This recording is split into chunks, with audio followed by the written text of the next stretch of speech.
Hope Cook here with Dermcast Live. Today we have Dr. Stephen Tyring. Dr. Tyring is the medical director at the Dermatological Association of Texas. He also teaches dermatology, microbiology, molecular genetics, and internal medicine. Dr. Tyring has written a lot of journal articles. I think the count is up to 1,000 maybe. Maybe.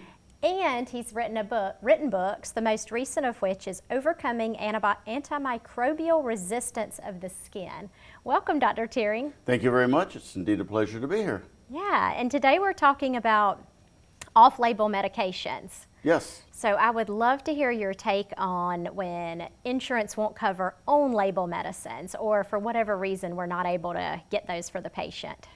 Well, briefly, I believe the vast majority of doctors and PAs use off-label medicine, and I'm not an attorney, but there have been, of course, many questions in the medical legal circles about the legality, and it's generally accepted from my understanding and reading that if you do what's best for the patient and tell them this is off-label technically and this is something that may or may not help you, and tell them the pros and the cons, and particularly when it's off-label, you got to emphasize that there's a con to every pro, and as long as the patient understands that we're informing them fully, and of course maybe some doctors and PAs may wish to have the patient sign a consent form that they understand this is off-label, then it's accepted as being ethical and legal as far as my understanding of the legal profession is, but again, I'm not an attorney. Right.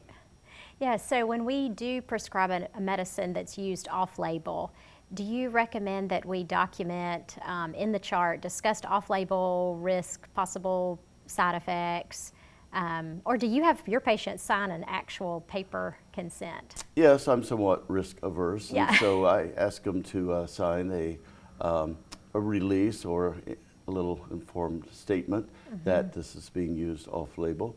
But this is something that is not necessarily the exception to the rule. This is the rule of practice of dermatology, because people don't realize sometimes that off-label doesn't just mean using a medicine for which it's not FDA approved. This could mean using it the wrong dosage or frequency or route or even an age for which it's not approved. And so we deviate from the label every time we turn around, and this is the consensus of the surveys that the majority of physicians and PAs do this. And this can also lead to problems like you wrote your book about antimicrobial resistance. Antimicrobial resistance is a mega problem throughout the world. And so what does this have to do with using something off-label? And that brings us back to what is used off-label by dermatologists and PAs and all practitioners is the off-label use of antibiotics. Yes. And that could mean using the wrong antibiotic. It could mean using an antibiotic too long or for the wrong indication. For all these things, the use of antibiotics inappropriately in the 21st century has led to widespread antimicrobial resistance. Now, the most dire consequence of that is tuberculosis. Now, tuberculosis has actually been the one bacterium that has killed more people in the 21st century than any other due to antimicrobial resistance. So we don't think in the United States about that many people dying of TB, although they still do. Yeah. It is the worldwide problem where TB is extremely common. And what is the number one cause of death in AIDS patients? It's not HIV, it's tuberculosis, opportunistic infections. So that's the worst case scenario. In dermatology, it's not necessarily tuberculosis. We rarely see the cutaneous manifestations, but we see methicillin-resistant Staph aureus every day, and that is a result of inappropriate use of antibiotics. And this all came about and was well recognized in the 21st century, because in the 20th century, from the time antibiotics became widespread, which was only after World War II, because no one really got an antibiotic until World War II when penicillin became available to the soldiers. And after World War II, it started becoming available to everybody that needed it. And so everybody used it, and and they got to the point where they overused it. And that brings me back to an interesting point of Alexander Fleming, who got the Nobel Prize for discovering penicillin. He actually received that prize in 1954, and when he was in Stockholm giving his acceptance speech, he said, well, antibiotics are a great thing, but they're going to lead to a big problem in the future, because I can look in my petri dishes and see that eventually what penicillin can do in the original culture may not be so well done in the subsequent cultures of that particular bacteria when they put the fungi from which penicillin comes. So he saw in vitro that penicillin can develop resistance and extrapolated to other antibiotics. And he was right that it was going to become a big problem in humans. And today it is a major problem throughout the world. Yeah, it is. So from a practical standpoint, those of us who are PAs in dermatology, what can we do when we are prescribing antibiotics or antifungals? Well, if we're prescribing an antimicrobial, of course the same is true. We think about bacteria, we think secondly about fungi. I'm a virologist before I became a dermatologist, so I think about antiviral resistance. And where is the antiviral resistance most noted is in HIV patients, because the first antiretrovirals coming around in 1987 only worked for a limited amount of time, because the HIV virus is a very quote-unquote smart RNA virus, like we know a lot of other of those RNA viruses can mutate. And so it just mutates, so it is not killed by the antiretroviral drugs, so they had to keep inventing more and more antiretroviral drugs. So it's a big problem with viral diseases as well as bacterial and fungal diseases, and to some extent with even parasitic diseases. Yeah. Well, and I think most of us have gotten away from prescribing antibiotics for acne, but every now and then we have a parent who just really does not want to discuss Accutane, or does not want to discuss birth control pills or spironolactone, and they really want antibiotics. So how can we ensure that we're not contributing to the problem when we do prescribe antibiotics? Well, that is a major problem of dealing with the patient or his or her parent. Now, acne or rosacea or anything else for which we know there is the potential short-term benefit of the antibiotic, we have to deal with each case on an individual basis about, will we come to a sort of a negotiation where we'll prescribe it for a short term and then switch them over to something else. And of course we also have to make sure we're appropriately prescribing the antibiotic for which it's FDA approved, but then again, people prescribe antibiotics for which there's no technical approval for acne or rosacea all the time.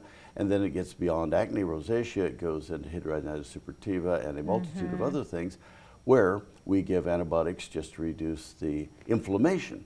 So we use antibiotics, and this isn't just people in derm, it's throughout the medical profession, to reduce inflammation, but yet we could be contributing to the antimicrobial resistance. Now, it has been studied and determined that even though dermatologists and dermatology PAs constitute a small fraction of total practitioners, on an individual basis, they prescribe more antibiotics than any other branch of medicine. Wow. But of course, it happens in every branch of medicine. The person goes into the primary care's office, the ER, etc., and they have a cough, they have some symptom of a common cold or maybe even influenza, or maybe COVID, and they say, well, I need an antibiotic. I want that what antibiotic for this, and the doctor may say, or the PA may say, oh, but this is a virus, you won't benefit from antibiotic. And then unfortunately a lot of those doctors or PAs will give in and say, okay, well, maybe I can justify this because maybe there's a bacterial secondary infection. Maybe if I give an antibiotic, I'll prevent a bacterial secondary infection. And this becomes very difficult when it's a child and the mother comes in and says, if you don't give me that antibiotic, I'm going to report you to the boards, and then I'm going to go to another doctor who will help me, and I'm not going to pay the bill, and blah, blah, blah. And then I think doctors, including pediatricians, give in to them sometimes because who wants a screaming mother when she thinks she knows more about how to treat their Right. child's viral infection than the PA or the physician does. Right. It happens Yeah. all the time. It does. In every branch of medicine. It does. I also see a lot of surgeons prescribing antibiotics post-op just to, I don't know, cover their bases. Well, surgeons do it, dermatological surgeons do it. We do it, for example, if we have an inflamed DIC and there's no Yeah. basis of a infection, then of course we might prescribe an antibiotic to reduce the inflammation. The surgeon might prescribe it prophylactically or post-surgery to prevent an infection. So there's a lot of antibiotics that are prescribed to prevent, and of course outside of dermatology, a lot of general practitioners and now pediatricians, OB-GYNs are going to prescribe antibiotics for hidradenitis suppurativa. Now, a lot of times they just don't know that it is an inflammatory condition and not a, they think it's a bacterial condition, and so they prescribe an antibiotic and they get to the derm, and the derm PA prescribes more antibiotics. They said, well, but you told me it wasn't a bacterial problem, and of course the justification is, well, it's anti-inflammatory, and we're not going to get you the only FDA-approved drug for hidradenitis suppurativa immediately. So they're trying to help the patient, and so you can justify use of off-label drugs simply by saying, well, you know, it helps the patient, and hopefully we're not doing any harm. But that's the basis for all our decisions, should we do no harm. That's right. In wrapping up, do you have any final words for dermatology PAs as they go into this next week of seeing patients and prescribing medicines? Well, yes, that, you know, there are many, many dermatological conditions which I think anybody who's been practicing dermatology very long, or maybe even students, would recognize the fact there's a lot of diseases for which we don't have any FDA-approved drugs. And what is the most common single entity we see every day in dermatology for which there is nothing as far as a prescription drug that's FDA approved, and that's common warts. Yeah. And so what do? Naturally, what we first did and published 25 years ago is cidofovir. Yeah. And people have come up to me in this meeting and said, but you said in the presentation Thursday afternoon to prescribe either topical cidofovir, which would have to be compounded, or intralesional cidofovir. In either case, it's extremely expensive.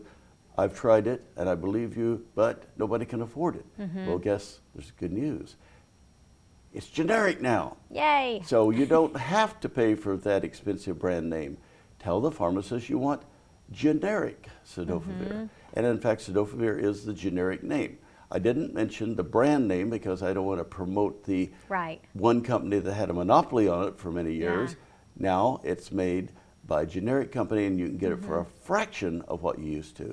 And by paying that low price, you will save that patient a lot of pain of cytodestructive and other non-beneficial therapies.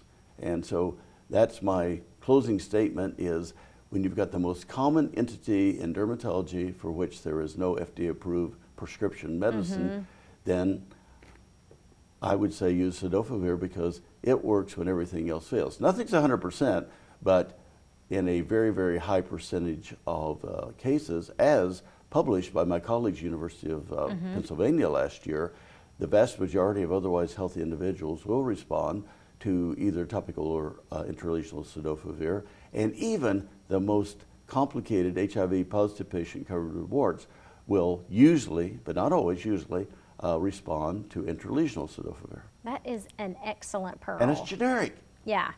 My 14-year-old has warts, so I'm going to take that pearl home and use it. Absolutely. Thanks, It Dr. works. Tyring. Yes, thank you.